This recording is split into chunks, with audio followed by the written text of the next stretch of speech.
il ne faut absolument pas considérer qu'il y aurait un prétendu lien privilégié entre la Russie et Israël, même à l'époque où ces relations avaient l'air plutôt bonnes. La Russie parle avec tout le monde au Moyen-Orient. Figurez-vous qu'elle parle même avec ses ennemis objectifs qui sont le HTS, le Hayat Oui, Tahrir al-Sham, euh, Jolani. Joulani, Shara. Nous avons le plaisir d'être en ligne avec le professeur Cyril Aslanov. Cyril, bonjour, Bokertov. Boker Or. Merci d'être avec nous. Je rappelle à nos auditeurs que vous êtes professeur des universités. Et avec vous, je voudrais que l'on revienne, on va dire, sur ces derniers développements sur l'axe, on va dire, Washington, Moscou et Kiev. Et en particulier sur ce sommet qui s'est tenu samedi entre Vladimir Poutine et Donald Trump. D'abord, quel était l'objectif de ce sommet d'Anchorage, à votre avis? Est-ce que c'était une volonté de la part de Donald Trump de réhabiliter d'une certaine manière Vladimir Poutine, de le replacer dans la communauté des nations? Probablement, c'est aussi un des aléas de la politique un peu bégayante de Trump qui essaie de régler les différents conflits du globe de façon un peu brouillonne et impulsive, parfois avec des résultats positifs, parfois avec des pitoyables déroutes. Mais en gros, il s'agit plutôt d'un exemple des naïvetés de Trump. Il pense depuis longtemps pouvoir résoudre le conflit ukrainien en 24 heures, une semaine, 2 semaines, un mois, cela varie selon ses humeurs. Et je pense que ce conflit, enfin, ce conflit durera encore longtemps, malheureusement, et que le sommet Trump-Poutine en Alaska n'est que du vent. Ça, n'est pas seulement mon opinion, c'est l'opinion de tous les observateurs. Tout le monde sait que c'est Poutine qui a tiré les marrons du feu en essayant de faire bonne figure. Et Trump est en fait le dindon de la farce. C'est-à-dire que Trump a délibérément laissé Poutine faire de lui le dindon de la farce, parce que en général, Trump a souvent l'habitude, par exemple, ça s'est passé avec Zelensky lors de sa précédente rencontre à la Maison Blanche, il a l'habitude de rendre ses hôtes plutôt dindon de la farce en général. Mais pas avec Poutine. Vous ne comprenez pas que Poutine, le génie du mal, et Trump est une espèce de cow-boy avec un IQ pas tellement élevé et il ne comprend pas à qui il a affaire. Il peut humilier le président parfois un peu fragile d'un pays aux abois comme l'Ukraine, mais il sait très bien qu'il ne peut pas se rendre odieux à Trump, à Poutine, parce que, enfin, Il l'admire, vous pensez? il l'a dit plusieurs fois, il y a des preuves accablantes d'une certaine concussion entre Trump et Poutine depuis longtemps. Euh, Poutine, avec son cyber war, a réussi à infecter au moins à 2 reprises le système de, de la campagne électorale des présidentielles américaines.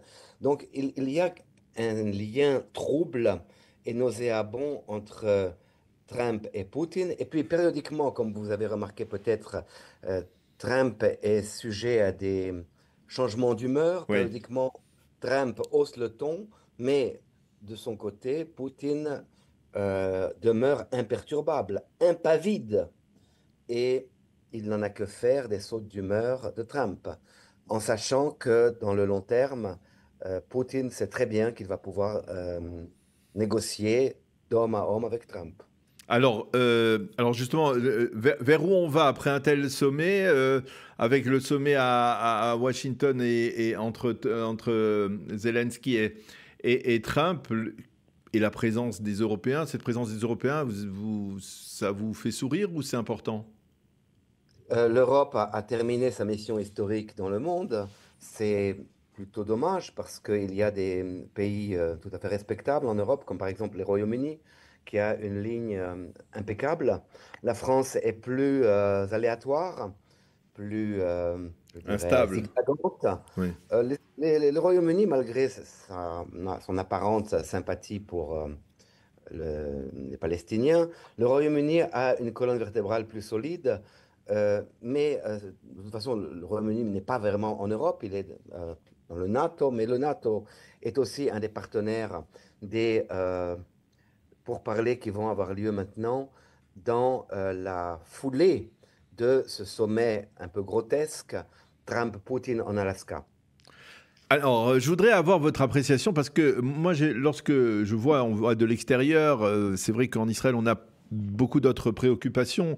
Lorsque l'on voit un sommet Poutine, Trump en Alaska, eh bien, moi, la première image et première idée qui m'est venue à l'esprit, c'est que, en fait, probablement l'un des seuls hommes d'État qui bénéficie, on va dire, de la proximité ou de même peut-être, on va dire, du respect des deux, eh bien, c'est Benjamin Netanyahou. C'est-à-dire que d'un côté, il est aujourd'hui très proche de Donald Trump, qu'il a aidé dans le dossier iranien, et on sait qu'il y a une sorte aussi de respect tacite entre Netanyahou et Poutine. Euh, Vous fourvoyez complètement. ah. J'étais très présent dans les relations Russie-Israël à l'époque où elles étaient bonnes. Oui, je vous Et rappelle, il n'y a pas besoin de rappeler que Poutine est venu en Israël plusieurs reprises et que il a invité Netanyahou aux célébrations du 9 mai. Bon. bien sûr, mais ça c'est vraiment, si vous voulez, il y a deux problèmes dans cette tendance qu'on a à mettre en épingle des relations prétendument privilégiées entre Poutine et Netanyahou. C'est d'une part se méprendre sur le caractère très retors de la diplomatie russe, a pour maître mot parler avec tout le monde. Mhm. OK? Donc parler avec Netanyahou, mais ce qu'on oublie, c'est qu'en même temps qu'on parle avec Netanyahou, on parle aussi Avec à l'Iran. l'époque Ahmadinejad, avec Khamenei, avec Pezeshkian, plutôt Pezeshkian maintenant d'ailleurs, puisqu'il est plus, disons, crédible que Khamenei dans les chancelleries mondiales. Et donc, si vous voulez, il ne faut absolument pas considérer qu'il y aurait un prétendu lien privilégié entre la Russie et Israël, même à l'époque où ces relations avaient l'air plutôt bonnes. La Russie parle avec tout le monde au Moyen-Orient. Figurez-vous qu'elle parle même avec ses ennemis objectifs qui sont le HTS, le Hayat Oui, Tahrir al-Sham, de euh, Giuliani. Joulani, Shara. Il y a maintenant des tractations parce que la Russie veut absolument garder sa base navale de Tartus et sa base aérienne de Hmeimim. Donc, si vous voulez, euh, vous ne comprendrez pas la politique extérieure russe si vous ne vous rappelez pas un axiome fondamental. La Russie parle avec tout le monde et de préférence avec, aujourd'hui, étant donné le conflit en cours en Ukraine et étant donné les ramifications de ce conflit sur la scène globale, la Russie a pour maître mot dans cette diplomatie tous azimuts de parler avec tout le monde, elle a un but en tête, affaiblir l'Occident. Affaiblir l'Occident en créant une fiction, mais les fictions finissent par devenir des réalités, qui s'appelle le Sud global à travers l'extension du BRICS, qui, je vous le rappelle, comprend aussi bien l'Iran que les Émirats arabes unis. Il faut le faire quand même, de mettre dans le Mhm. même BRICS aussi bien l'Iran que ses ennemis, les Émirats arabes unis, sans parler de l'Égypte et de l'Éthiopie, qui sont les nouveaux adhérents au BRICS. Il y a eu récemment, très récemment même, un pacte, un renouvellement de pacte plutôt sur 20 ans entre la Russie et l'Iran. Euh, la Russie a envoyé des techniciens et du matériel au Houthi, au Yémen. La Russie ne rate jamais une occasion pour affaiblir ce qu'elle considère comme étant l'Occident. Et de par cette création du concept de Sud global, la Russie appuie aussi, on l'a vu dès les lendemains du 7 octobre, elle appuie le Hamas. Et dans cette perspective, si vous voulez, il faut voir qu'il y a un masque qui est parlé avec tout le monde. Et derrière le masque, il y a un but qui est affaiblir l'Occident à travers le renforcement d'une fiction qui malheureusement devient une réalité qui s'appelle le Sud global. Mhm. On a vu depuis le début de la guerre un État d'Israël qui reste extrêmement, on va dire, neutre, qui essaye d'être au maximum neutre dans le conflit entre la Turquie, pardon, dans le conflit entre l'Ukraine et la Russie. Mais là, ces derniers temps, on a vu plutôt une sorte d'engagement, de rapprochement de la part, même, je pense que c'est Yuli Edelstein, peut-être même Gideon Sa'ar, une volonté de prendre position plus ouvertement aux côtés de l'Ukraine. Comment vous expliquez cette politique israélienne dans ce conflit aujourd'hui? Eh bien, je vais l'expliquer d'abord de façon un peu comme une boutade. Oui, Les gens bien en Israël comprennent qu'il ne faut pas mettre tous ces jetons dans le camp russe. Ça, c'est un peu une boutade. Mais enfin, je vous rappelle quand même que durant son bref passage dans le ministère des Affaires étrangères israélien, puis comme Premier ministre par intérim, Yair Lapid avait quand même formulé une doctrine assez nette de soutien à l'Ukraine, soutien plutôt passif et logistique que oui. véritablement actif, mais il a quand même condamné vertement la Russie et la Russie s'est vengée d'Israël. C'était il y a exactement 2 ans. Donc ça, c'est une première chose. Non, pardon, 3 ans. Il y a 3 ans. Le temps passe très vite. Oui. Vous vous rappelez la fermeture de la Sournout à Voilà, Moscou, c'est ça. manœuvre d'intimidation pour contrer la volonté de Lapid de rompre avec la complaisance de Netanyahou. Maintenant, dans les deux personnes que vous m'avez dites, vous vous rappelez peut-être que Yuli Edelstein vient de Tchernovitz, Oui, en bien. Ukraine, Oui. que son père est un juif converti au christianisme qui est Pope à Tchernovitz. Et donc, même si Edelstein est un homme politique, donc il ne laisse pas forcément euh, ses attaches biologiques influencer les décisions de sa raison. Moi, je pense que quand on est né à Tchernovitz, on ne peut pas soutenir Poutine.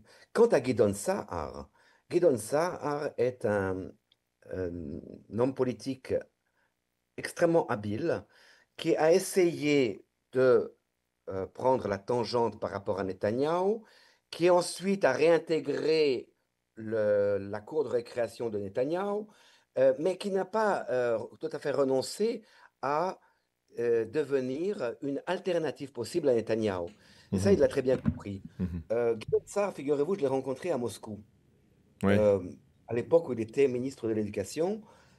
Et je me suis toujours, j'ai toujours eu de lui l'image d'un homme sobre et élégant, Mhm. qui ne dit pas son dernier mot, qui ne va pas dans les extrêmes, qui louvoie un peu, mais avec une certaine classe.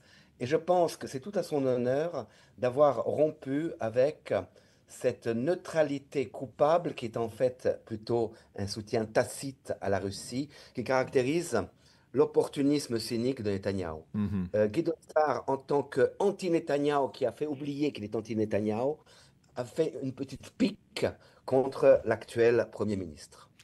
Oui, on l'a bien compris. On l'a bien compris. En tout cas, merci beaucoup, Cyril Aslanov. C'était très intéressant, comme d'habitude, de dialoguer avec vous sur ces derniers développements, en tout cas sur l'axe, on va dire, entre Washington et Moscou, mais aussi, peut-être, aussi sur les relations entre l'État d'Israël et la Russie d'un côté et l'Ukraine de l'autre. Merci beaucoup, Cyril, d'avoir été avec nous ce matin. Bonne continuation. Je rappelle que vous êtes professeur des universités. Merci beaucoup d'avoir accepté de répondre à nos questions ce matin.